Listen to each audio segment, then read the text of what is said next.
Hey everybody, this is Anthony, and I'm glad you can join me. I'm going to go ahead and do Sturgeon video 2 and share as much information as I can with you guys tonight in hopes that that'll help you get ready for our first annual Sturgeon outing that's coming up here on the weekend of March 19th, which I believe is a Friday running through Sunday the 21st. I had 10 things I wanted to talk to you guys about tonight, and the first one is it's all about the tides, and that can be really true with sturgeon fishing, especially in the upper Sacramento where we are going. We are going past the city of Sacramento, and we're probably going to be about 40 to 50 miles away from the city of Sacramento. We're going to be actually northeast of Sacramento on the Sacramento River, and what's generally thought of by people that are pretty good in the area of catching sturgeons, they'll tell you this, that when you hit a low tide or you hit a high tide, the hot times are like an hour to an hour and a half on either side of a high tide or a low tide. So for example, if you have a high tide at midnight, it's generally thought that there's going to be a hot bite at 11 o'clock at night, and then again say 1 o'clock in the morning. It's not right at that point, but just when the tides start changing. And then the other thing I've learned about tides is that if the difference between your low tide and your high tide is greater than 5, that really intensifies the bite. When you can find an area where tide changes that quick. Now, of course, the moon affects all the tides and whatnot, but that's usually a good guide to go by. Now I can tell you that when we go fishing the weekend of March 19th, the tide differential is going to be in the neighborhood of 2.5 to 2.8, which is not bad. That's about an average.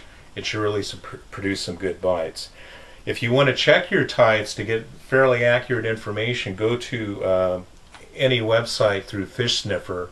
They have a lot of good links, and you can usually find pretty accurate tides at Clarksburg. Again, Clarksburg for the upper Sacramento River. Now, as far as sturgeon baits go, I've got you guys a pretty good link site that I'm going to share with you.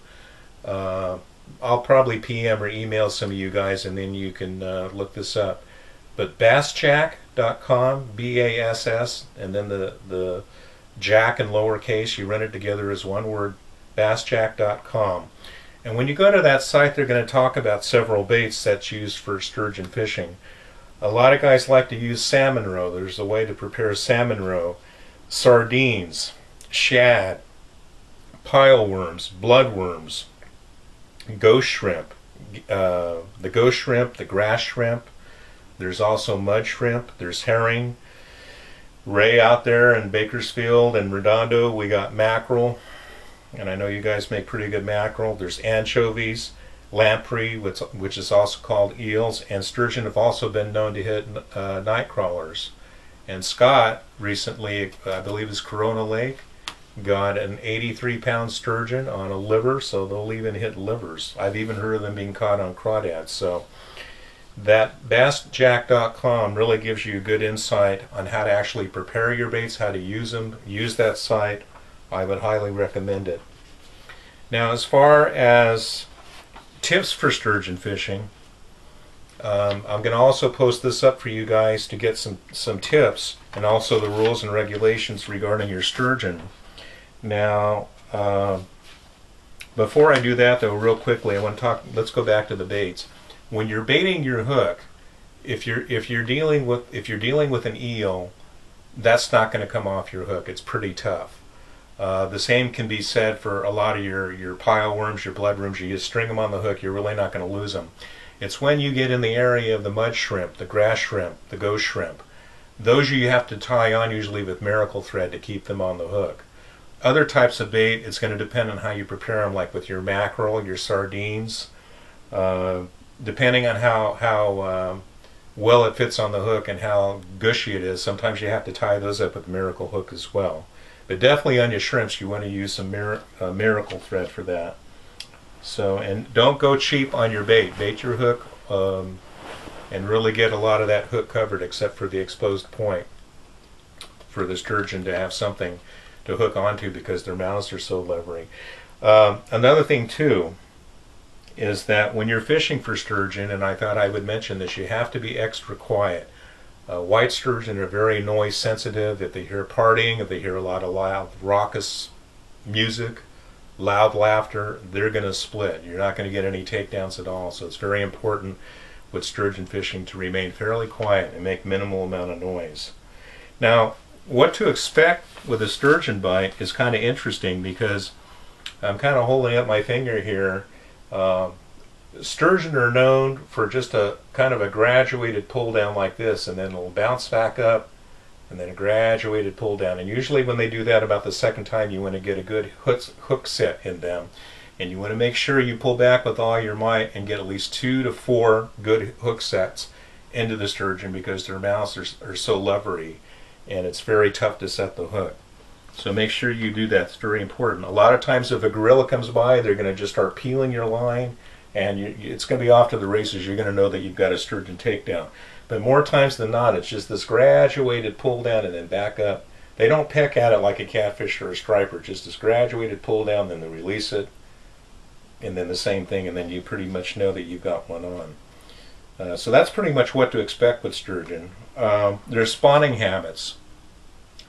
Right now we're getting reports on a lot of the sites such as Fish Sniffer and whatnot, that a lot of the fish being taken are between Rio Vista and Knight's Landing, which is telling me that the sturgeon are starting to migrate from west to east to go up to the upper stretches of the Sacramento River to do their spawn. Now when they start getting up into north of Knight's Landing, let's say they get up towards the Colusa area, we start getting reports out of there. We're going to be fishing closer to Colusa than we're going to be at Sacramento, and I'm just going to tell you that much, and leave it to your imagination. But as we get into late February, early March, even into the beginning of April, you're going to see a lot of good fishing there in the upper Sacramento. Fishing etiquette: if a gorilla's on there, if you got a sturgeon takedown, common sense will tell you people nearby need to get their lines out of the water. I've seen sturgeon cross over 3 or 4 lines at one time. So use politeness, get your lines in. The person with the fish usually has the responsibility of yelling gorilla or take down or fish on, and it's up to the rest of us to be courteous and get our lines in, because that really improves the chance of that fish getting landed if we're being polite and exercising proper etiquette to our friends that are trying to land a sturgeon. Now the methods to land the sturgeon real quickly here. If you have a really big net, not a trout net, but a really big net that is elongated to where it can accompany something as big as a sturgeon, that's fine. A lot of people use a snare. With a snare, if this is the butt end of your pole and this is your tip, you have to have the loop of the snare go up through the butt end of the pole and then all the way up through the tip, not to disturb the fish, and then out as the line is coming in, not to disturb the landing technique of that fisherman, so that you can snare that fish right behind the gill set. And that's highly recommended by a lot of sturgeon fishermen that you do not use a snare, because that tends to do a lot of damage to the fish if not done properly. So be very careful on that if you plan on using a snare. Report cards. Report cards are generally found at any place that sells fishing license, and if not, the bait stores that I'm going to be sharing with you folks is going to have all that information. So the report card must be turned in on January 31st of the year following. So if you're going to get your 2010 sturgeon report card, they're free. Anybody has to use one, even if it's a child below the age of 16 for fishing for sturgeon, they must use one. And you're supposed to send them in by January 31st of, say, 2011 if you're getting one for this year. They're free. You are required on the report card to notate any fish that you catch and release, whether they're slot limit or not. And again, reminder, your slot limit is 46 to 66 inches. Anything below or above that must be released. And then, of course, you're allowed 3 fish. So 3 fish in a year, 1 fish per day. If you catch one at 11:55 p.m., you got to rest for 5 minutes, and then midnight starts a new day, you can fish again. But once you catch one for that day, you're not supposed to be fishing for sturgeon the rest of that day. That's what the regulations state. So that's about it, and I hope you enjoy this, and take care.